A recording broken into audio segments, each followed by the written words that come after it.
नमस्कार मित्रों, स्वागत है आपका हमारे YouTube चैनल पर। आज का हमारा विषय हस्तिनापुर की सभा है।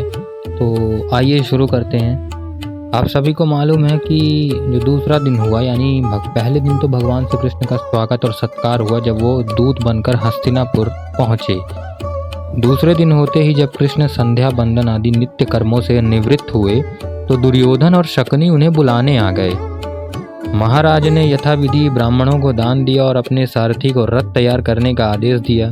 रथ पर आरूढ़ होकर महाराज ने सभा भवन की ओर प्रस्थान किया। सात्यकी, कृतवर्मा आदि विष्णुवंशी महारथी भी उनके साथ थे। सभा में पहुंचने पर महाराज के स्वागत के लिए भीष्म, द्रोण आदि सभी कौरव प्रमुख महापुरुष उठ खड़े हुए और उन्हें एक श्रेष्ठ आसन प्रदान किया। कुशल प्रश्न पूछने के अनंतर सब यथा स्थान बैठ गए।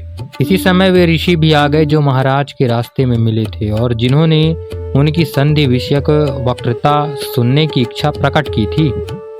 सबके स्थान ग्रहण करने के अनंतर सभा में सर्वत्र शांति छा गई। महाराज ने इस सन्नाटे को भंग करते हुए और धृतराष्ट्र को संबोधन कर एक लंबी वक्तृता दी, जिसके प्रारंभ में उन्होंने अपने आगमन का उद्देश्य बताते हुए कहा कि आपका कुरुवंश क्षत्रियों में सर्वश्रेष्ठ माना जाता है, परंतु इसमें दुर्योधन जैसे कुपुत्रों का जन्म हो चुका है, या उन कुपुत्रों का जन्म हो जाने के कारण भाई भाई के बीच आज विरोध का प्रसंग उत्पन्न हुआ है। यदि आप चाहें तो इस युद्धाग्नि को शांत कर सकते हैं। उन्होंने युद्ध की विभीषिका का यथार्थ किंतु भयोत्पादक चित्र उपस्थित कर दिया और यह उपस्थित करते हुए कहा कि यदि कौरव और पांडव मिलकर रहेंगे तो संसार में ऐसा कौन सा कार्य है जिसे वे सिद्ध नहीं कर सकते। अंत में उन्होंने कहा कि पांडव लोग आपकी सेवा करने के लिए तैयार हैं, परंतु प्रतिकूल परिस्थिति उत्पन्न होने पर युद्ध के लिए भी सन्निध हैं। इसमें जो आपको उत्तम तथा हितकारी प्रतीत हो उसी का अनुष्ठान कीजिए। कृष्ण के बोलने के पश्चात ऋषियों ने भी धृतराष्ट्र को अनेक प्रकार से समझाया, परंतु उसने यही उत्तर दिया कि संधि करना मेरे बस की बात नहीं है। इसके लिए आपको दुर्योधन को समझाना आवश्यक होगा। इस पर कृष्ण, भीष्म, द्रोण और विदुर आदि सभी ने क्रम से दुर्योधन को समझाया, पर वह अपनी जिद पर खड़ा अड़ा रहा। धृतराष्ट्र ने भी अपने पुत्र से स्पष्ट कह दिया कि कृष्ण ने जो धर्म और अर्थ से युक्त वचन कहे हैं, यदि तुम उन पर ध्यान नहीं दोगे तो तुम्हारी पराजय निश्चित है। अब दुर्योधन के बोलने की बारी आई। उसने कहा, आप सब लोग मुझे ही दोषी बता रहे हैं, परंतु मेरी समझ में यह नहीं आ रहा कि मैं किस प्रकार दोषी हूँ। यदि पांडवों ने जुआ खेला और उसमें वे अपने राज्य को हार गए तो इसमें मेरा क्या दोष है। यदि उन्हें अक्ष कीड़ा यानी पासे का खेल में पराजित होने पर वनवास मिला तो इसमें मेरा क्या अपराध है। इतने पर भी यदि वे लड़ने पर उतारू हैं तो हम भी उनसे डरने वाले नहीं हैं। पहले मेरे बाल्यकाल में मेरे पिता ने चाहे उन्हें आधा राज्य दे दिया हो, किंतु अब इस समय वे मेरे जीते जी राज्य के पुनः अधिकारी कदापि नहीं हो सकते।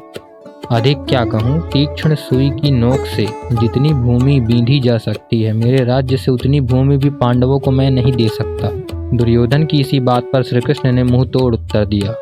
उन्होंने विस्तार पूर्वक बताया कि पांडवों को मारने और उनका राज्य हथियाने के लिए कौरवों ने क्या क्या चालें चली थीं। दुर्योधन की सारी धूर्तता और कुकर्मों का पर्दा फाश हो गया। वह सभा छोड़कर चला गया और अब कृष्ण ने धृतराष्ट्र से कहा कि मैं देश में शांति स्थापित करने के लिए और पृथ्वी को युद्ध से बचाने के लिए अब एकमात्र उपाय यही है कि आप दुष्ट दुर्योधन, कर्ण, शकुनी आदि को बांधकर पांडवों के हाथों में दे दें। पंडितों ने कहा है कि यदि एक पुरुष के त्याग से कुल भर की रक्षा होती है तो अवश्य उसे त्याग देना चाहिए। संपूर्ण ग्राम की रक्षा के लिए कुल को, जनपद की रक्षा के लिए ग्राम को तथा अपनी आत्मा की रक्षा के लिए संपूर्ण पृथ्वी को भी त्याग देना चाहिए।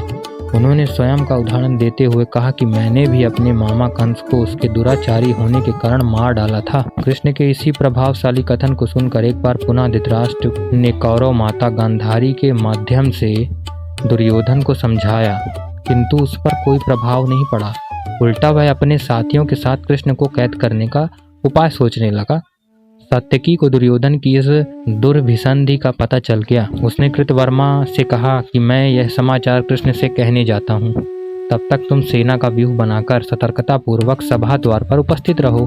सात्यकी ने सभा में प्रविष्ट होकर सर्वप्रथम कृष्ण, धृतराष्ट्र, विदुर आदि को दुर्योधन, कर्ण, शकुनी आदि का यह कुविचार सुनाया कि वे कृष्ण को बंदी बनाने का सोच रहे हैं। विदुर ने यह सुनकर धृतराष्ट्र को स्पष्ट कह दिया कि तुम्हारे पुत्र अब काल के वश में हो गए हैं, तभी कृष्ण को बलपूर्वक पकड़ने का सपन देख रहे हैं, परंतु कृष्ण के सामर्थ्य से वे अनभिज्ञ हैं। यदि कृष्ण चाहें तो उन सारे षड्यंत्रकारियों को एक साथ ही यमपुर भेज सकते हैं। यह समाचार सुनकर कृष्ण को जरा भी आश्चर्य नहीं हुआ। उन्होंने तो धृतराष्ट्र से इतना भी कह दिया कि दुर्योधन आदि कितने ही क्रुद्ध क्यों न हों, मैं अकेला ही उनका निग्रह करने में समर्थ हूँ। यदि वे लोग मुझे पकड़ना भी चाहते हैं तो इस प्रकार राजा युधिष्ठिर की परोक्ष रूप में भलाई ही कर रहे हैं। मैं आज ही इन लोगों को पकड़कर पांडवों के समर्पण कर सकता हूँ। ऐसा करना मेरे लिए कोई कठिन नहीं है। मैं अपनी सहमति प्रकट करता हूँ कि दुर्योधन अपनी इच्छा अनुसार कार्य करे।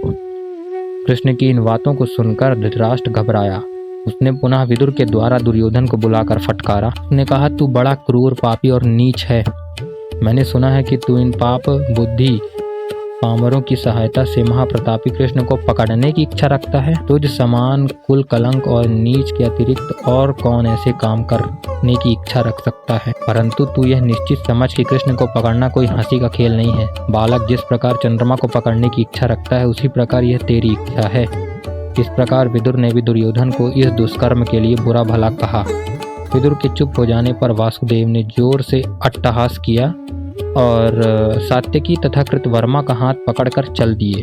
इस स्थान पर महाभारत में चमत्कारपूर्ण और अलौकिक घटनाओं का मिश्रण करके कृष्ण के स्वाभाविक चरित्र को दैवीय रूप देने वाले विराट रूप दर्शन का एक नूतन प्रसंग प्रक्षिप्त किया है। अब तक महाभारत में जो कुछ कहा गया है वह अत्यंत संगत, स्वाभाविक तथा घटनाक्रम के अनुकूल था, परंतु बंकिम के शब्दों में क्षेपक मिलाने वालों से यह नहीं देखा गया। क्षेपक मिलाने के लिए उनके हाथ खुजलाने लगे। उन्होंने सोचा कि इतनी बड़ी घटना हो गई और उसमें एक भी अस्वाभाविक और अद्भुत बात नहीं, फिर भला कृष्ण की ईश्वरता कैसे बनी रहेगी। कदाचित यही सोचकर उन्होंने कृष्ण के हंसने और उठकर चल देने के बीच विराट रूप प्रविष्ट कर दिया। दुर्योधन को डराने के लिए कृष्ण ने विराट रूप दिखाया। उसे देखकर भीष्म, द्रोण, विदुर, संजय और उपस्थित ऋषियों के अतिरिक्त अन्य सब लोगों ने आंखें मूंद लीं।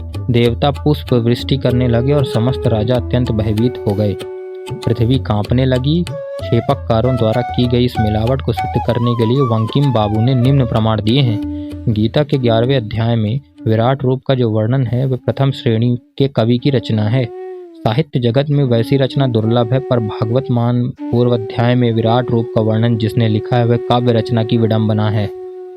भगवत गीता के 11वें अध्याय में कृष्ण अर्जुन से कहते हैं, तुम्हारे सिवा और किसी ने यह रूप नहीं देखा है। पर यहाँ कौरव सभा में दुर्योधन आदि सभी लोग वह रूप पहले ही देख चुके हैं। उसी अध्याय में कृष्ण कहते हैं, तुम्हारे सिवा कोई और मनुष्य वेद अध्ययन, यज्ञ अनुष्ठान, दान क्रिया और कठोर तपस्या करके भी मेरा यह रूप नहीं देख सकता।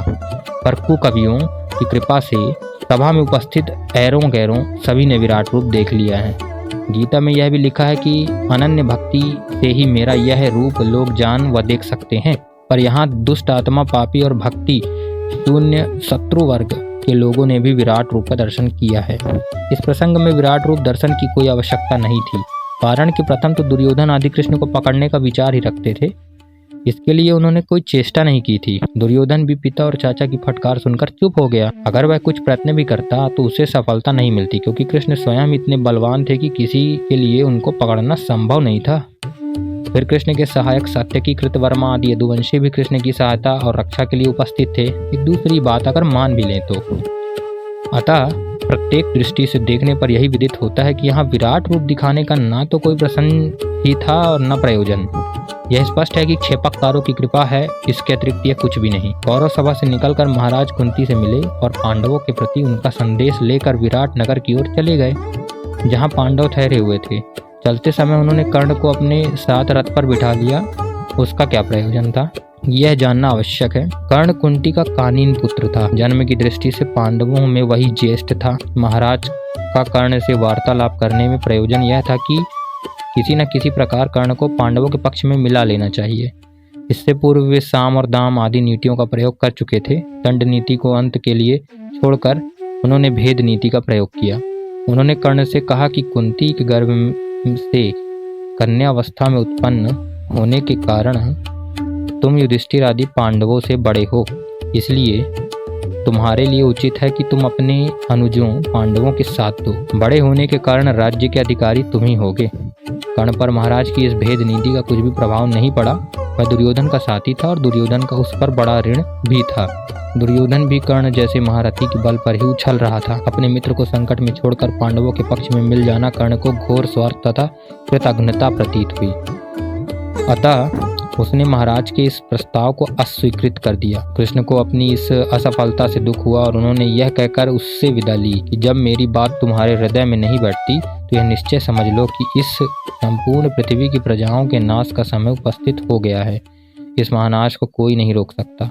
हे तात, जब समस्त प्राणियों का विनाश निकट आ जाता है तब अन्याय भी न्याय के समान प्रतीत होकर हृदय से निकल नहीं पाता। तो ऐसे थे योगेश्वर भगवान श्री कृष्ण और ये था हस्तिनापुर की सभा का निर्णय। अगले विषय में हम भीष्म पर्व और युद्ध के उपाक्रम की बात करेंगे।